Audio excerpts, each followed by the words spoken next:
కానీ జగన్మోహన్ రెడ్డి గారి మీద నిందలు వేయటానికి 14 లక్షల కోట్లు అప్పులు చేశారని ఒకరు, 15 లక్షల కోట్ల అప్పులు చేశారని ఒకరు,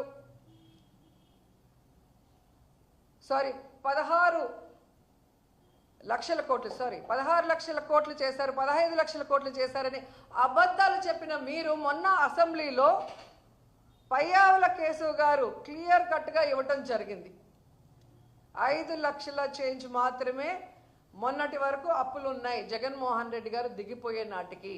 అంటే 14 నుంచి 19 వరకు చంద్రబాబు నాయుడు చేసిన అప్పులు తీసేస్తే జగన్మోహన్ రెడ్డి గారు చేసిన అప్పులు ఓన్లీ 3,39,000 కోట్లు మాత్రమే.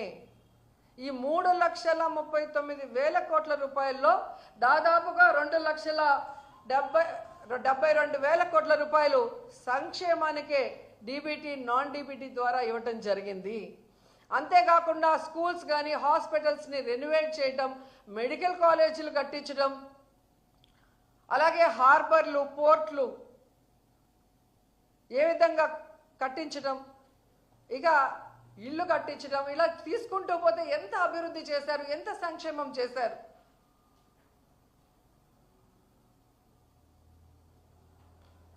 ఎంత బాధాకరం అంటే తమకి ఛానళ్ళు, పచ్చ ఛానళ్ళు ఉన్నాయి కదా అని అబద్ధాలని ఏ విధంగా అందంగా నూరి ప్రజల మీద పోశారు.